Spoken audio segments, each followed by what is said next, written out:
Hello বন্ধুরা, আমি রবিন। আর এখন কথা বলবো আরি ছবির ট্রেলার চলে এসছে, তো সেইটা নিয়ে কথা বলবো। তবে এই ছবির মুখ্য চরিত্রে অভিনয় করছেন মৌসুমী চ্যাটার্জি, ইয়াশ দাশগুপ্ত এবং নুসরাত জাহান, এবং এই ছবি ডিরেক্ট করছেন জিৎ চক্রবর্তী এবং প্রডিউস বাই ইয়াশ দাশগুপ্ত, নুসরাত জাহান।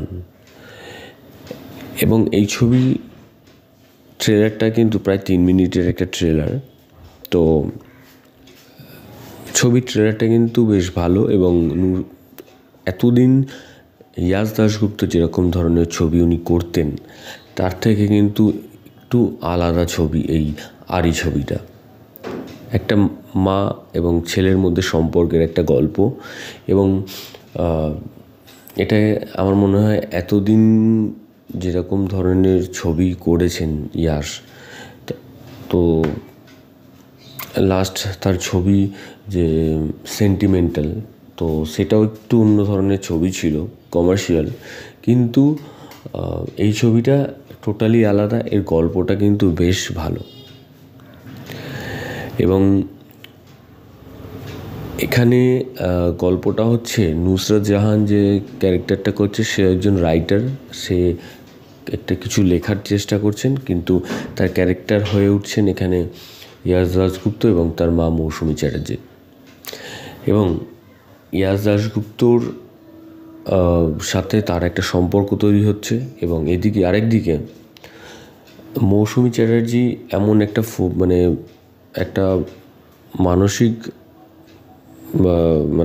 মানসিক পরিস্থিতিতে আছেন। তার একটা এমনই একটা রোগ আছে যে সে যে আজকে একরকম আছেন, কালকে সকালে উঠে তার যে তার মাথা থেকে একটা সব কিছু ডিলিট হয়ে যায়, এরকম একটা ব্যাপার। তো আজকে ইয়াশ দাশগুপ্ত তার ছেলের হিসেবে রয়েছেন, কালকে তার স্বামী হিসেবে রয়েছেন, তো এরকম একটা ব্যাপার। তো সেইটা নিয়ে ছবিটা এগোচ্ছে। তবে ছবিটা বেশ ভালো লাগছে, এবং ইয়াশ দাশগুপ্তের অভিনয় এখানে যথেষ্ট ভালো, যথেষ্ট প্রশংসনীয়। কারণ তার অভিনয় কিন্তু এর আগেও খুব একটা ভালো ছিল না, কারণ তার যে অ্যাটিটিউড বা যেরকম ধরনের ছিল সেটা কিন্তু বেশ ভালো ছিল না। কিন্তু এই ছবির ক্ষেত্রে তার অভিনয় কিন্তু মোটামুটি ভালো। এবং একটা জায়গা আমার খুব ভালো লেগেছে, যেখানে হচ্ছে লাস্টের দিকে যখন তার মাকে খুঁজে পাচ্ছে না ইয়াশ দাশগুপ্ত, তখন যে বলছে মা, হাততালি দিয়ে, মা তুমি কোথায়, তুমি কোথায়। তো এই যে এই জায়গাটায় বেশ ভালো অভিনয় করেছেন, এবং সব মিলিয়ে কিন্তু এই ছবিটা একটা একটা চলতে পারে, সিনেমাটা চলবে কোনো একটা জায়গায় গিয়ে, কারণ একটা ফ্যামিলি ওরিয়েন্টেড ছবি হতে চলেছে। এবং এখনকার সময় দাঁড়িয়ে বাংলা ইন্ডাস্ট্রিতে ফ্যামিলি ওরিয়েন্টেড সিনেমা কিন্তু চলছে, এবং এই ছবিটার গল্পটাও ভালো, এবং মৌসুমী চ্যাটার্জি অভিনয় করছেন, এবং তারও একটা কমেডি সাইডও যেরকম রয়েছে, একটা ইমোশনাল সাইডও কিন্তু রয়েছে এই ছবির মধ্যে।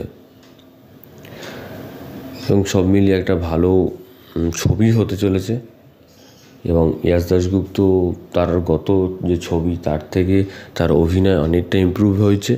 তো যাই হোক, ভিডিওটা তোমাদের যদি ভালো লাগে থাকে তোমরা কমেন্ট সেকশানে কমেন্ট করে জানিয়ে দিও, এবং সাবস্ক্রাইব করো চ্যানেল প্লে বাংলা পিবি, এবং বেল আইকনে ক্লিক করতে ভুলো না। বেল আইকনে ক্লিক করলে তোমরা সবার আগে নোটিফিকেশান পেয়ে যাবে। ধন্যবাদ।